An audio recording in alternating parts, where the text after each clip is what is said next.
Hello, my name is Rachel F. Kyler. It's like Tyler with the blah blah blah blah already in the intro words.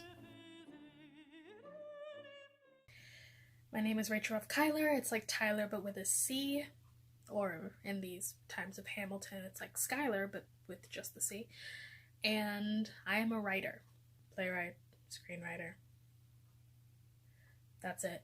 And it is the absolute worst thing that I've ever done in my life. Never become a writer.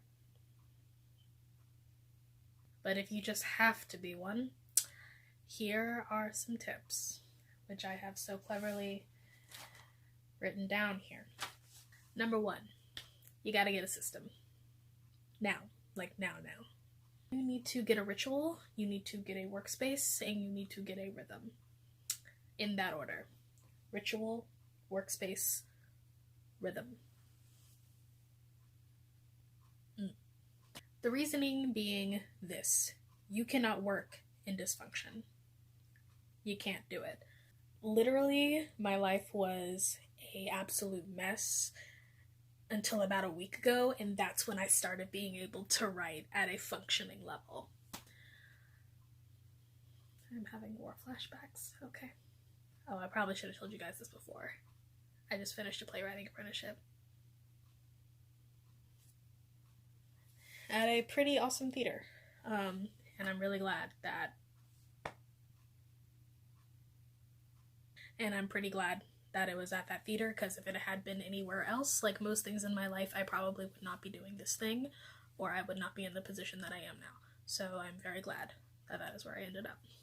Even though I am talking like the most stoic person to ever walk the earth, but I promise I'm overjoyed.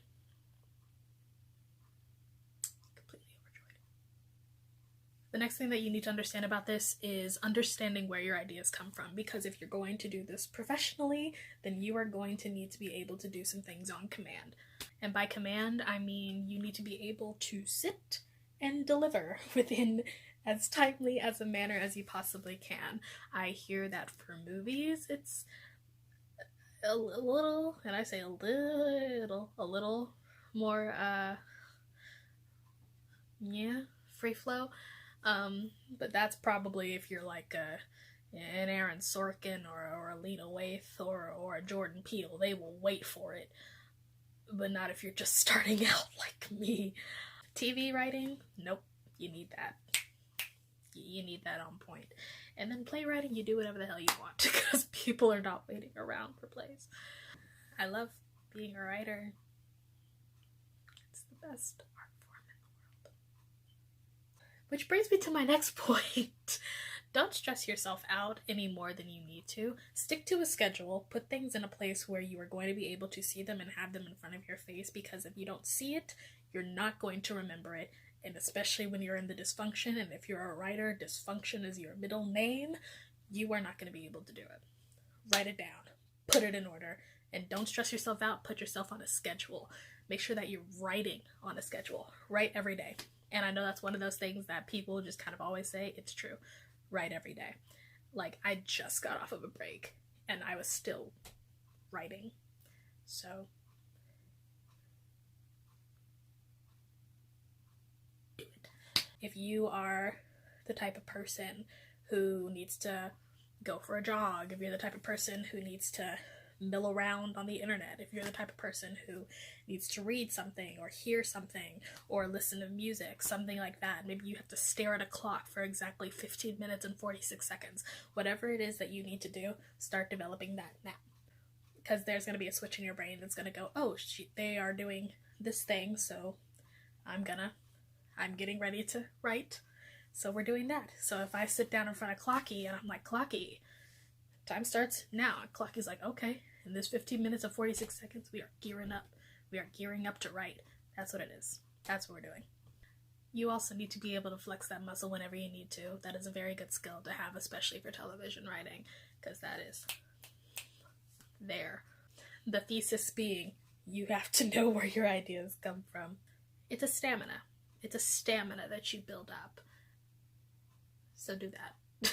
Here's the next point, which is technically point number 3, but I don't think I said number 2, so we're gonna go with number 2.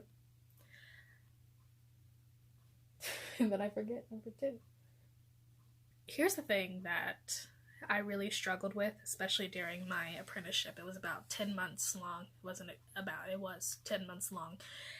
And I have a complex in me that's just kind of like, you have to be the best. Why aren't you being the best? And I really think that hurt my final performance getting out of there, which is fine. I needed to learn that. And I know that now. So that's great. And that's awesome. But my second piece of advice to you is you do not have to be brilliant. Or rather, my mantra, you don't have to be the best. Just do the best you can. And that will get you a lot farther than you beating yourself up over why you are not being better. So just ride around with that in your pocket for a few days and then tell me how much weight is lifted off your shoulders. Or if it didn't, why am I giving advice again when I don't even take my own? Okay. Yeah. But it's just a rude awakening. It's a rude awakening to figure that out. Brilliance comes with time. It's just the natural order of things.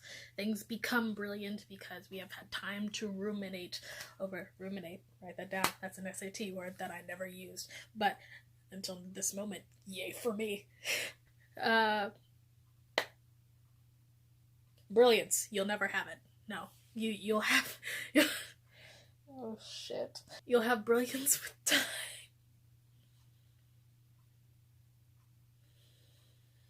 You'll have brilliance with...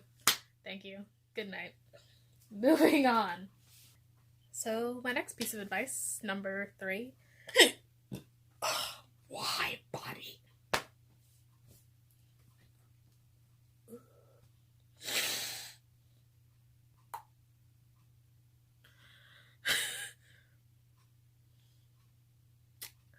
Alright, next piece of advice. Rewrites are the bread of life and unavoidable, so you'd better get a very good relationship with them.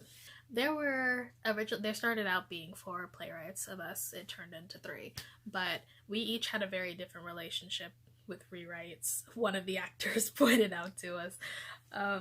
One of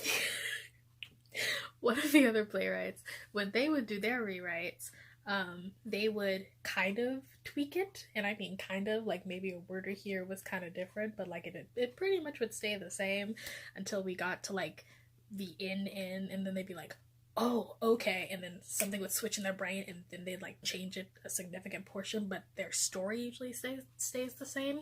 And I think that's part too because they plan it out so meticulously, and they're a very like structured writer that changing anything will seem like they are losing everything.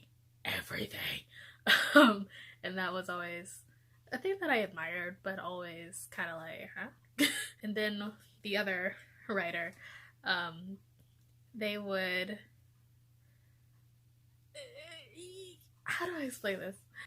Their type of rewrites were, they would have to start out with like the base of the story that they wanted to tell, or what kind of things that they wanted to include, and then they'd have like the base, and we'd read the first one, and then they'd get all the feedback from the actors and everybody else that was doing the coaching and our mentors and things like that, and then they would go back, rewrite it, come back probably with more weapons, and they like weapons, and they would have the next version of it, which might be the same story but somehow different.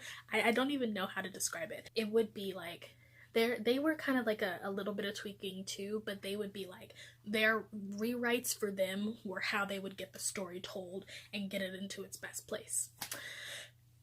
And then there was me, who would I was so insecure that if you said even one thing was wrong, I would throw the entire thing away. Oh my god. Like literally with this last project, I was so like, oh my god, why am I doing this? Like throughout the entire thing, I changed the story a good 5 times. not even a joke. But the story got told, and it got to the core of what it was. So that was really us. It was like Goldilocks and the Three Bears, except there's no Goldilocks. None of us are perfect, and we're all just the three bears who do either way too much, way too little, or always falling in between of something. And I guess somewhere in between is kind of where you want to be, but we were always at the extremes. But the point being that rewrites are unavoidable in any type of writing that you're doing, and you have to get to know your relationship with them so that they don't bog you down or tie you up and smack you around and tell you you're bad. Why did I say that? Moving right along. My fourth piece of advice for you: wordsaretrash.com. I don't know if that's a real site. If it is, they owe me some thing. I don't even know if they would have money. Probably not. They should start a YouTube channel. If you're a dialogue hoe like me, you will very quickly understand how putting words into a certain order will kill you. It's the best and worst part of the job, honestly. I love dialogue and I love words. It's my bread and butter. I feel like it's one of my marks, is dialogue, and it sucks. Words are trash. Trash, man. I literally have to write out what I am going to say. You don't believe me? Now, I could try to go off the cuff, but nope, didn't work. See, I even wrote that joke down because I am incoherent without the right words. Wordsaretrash.com. The point being that your relationship to words is probably what's going to make you as a writer. Are you a Stephanie Meyer? William Goldstein, who wrote The Princess Bride, who I absolutely love. Well, who wrote the modified version of The Princess Bride. The original one was by S. Morgenstern, and dude knew how to write words. Like, my favorite. One of my favorite things that was ever written, that I've ever heard in my life. S. Morgenstern, The Princess Bride. It goes something like this. It won't be perfect, but just bear with me. Throughout history, there have been 5 recorded kisses that were the most passionate and the most pure. This one put them all to shame. Something like that. But, like, I think it was, this one blew them all out of the water. But, like, look it up, please, or watch the movie as the grandfather delivers it, because God, that is one of the most beautiful sentences I've ever heard in my life. Who thinks of something like that? That's what I'm talking about when I say that I'm a dialogue hoe. And I will go on for days. Stop. I could probably make a list. Oh God, I'm doing it. It's coming true. I manifested my rambling. I'm a rambling cockatoo. Why did I rhyme? I rhymed.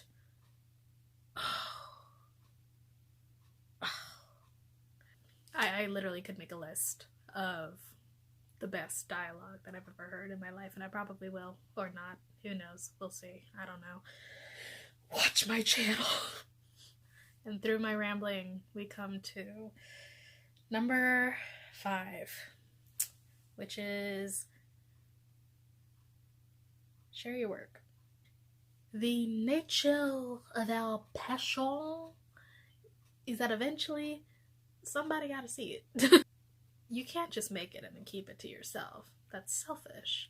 You have to put it out into the world, because if it stays up in your head and you're not saying it out loud, then it's not real.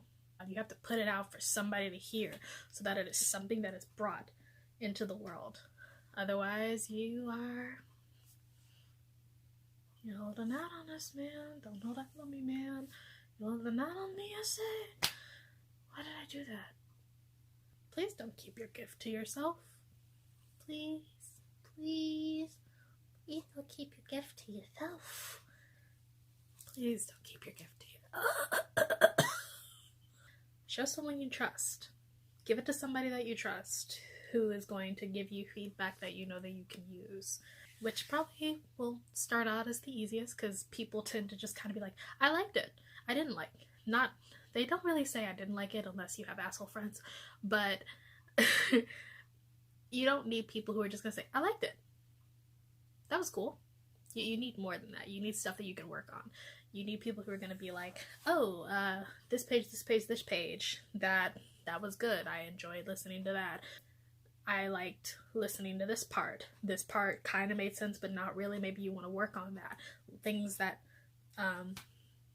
are relevant to the story and that are supposed to make sense. Make sure that they make sense when somebody else reads them too, because you have the whole thing up here, so you can connect the dots, but other people can't unless you write out as many dots as you need to figure out the mystery, or as many pieces of information as you need in order to make the story happen. So saying it aloud and also getting somebody to read it for you is going to be able to put you in a position where you're going to be able to share that effectively. It's all about communication. It's all about communication.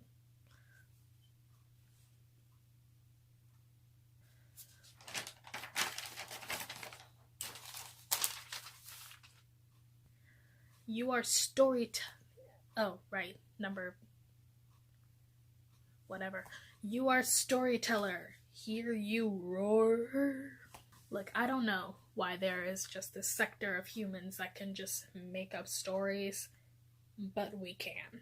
So profit off of it. Like, stories just come from anywhere, and you can get what you need from life out of it. So be a friggin' storyteller. If you're gonna. Even though I warned you against it, that you should not, but I guess if you have to. The thing is, stories will always be valuable. Always. I mean, for God's sake, we built the world off of a freaking story. Literally, our freaking existence starts with a story. The Big Bang. If you believe in that. Adam and Eve.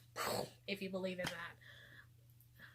Probably David Hasselhoff riding in on a dolphin from the cosmos. If you believe in that. So, my point being, if you heard all of these, and you still want to be a writer, welcome. Even though I told your ass not to become a writer, why don't you ever listen to me? Kids. Welcome.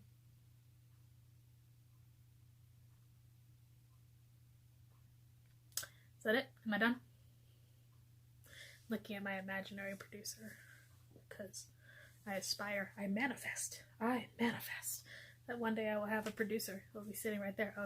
Oh, they're moving. They're in front of the camera now. They're turning it off. It's not me.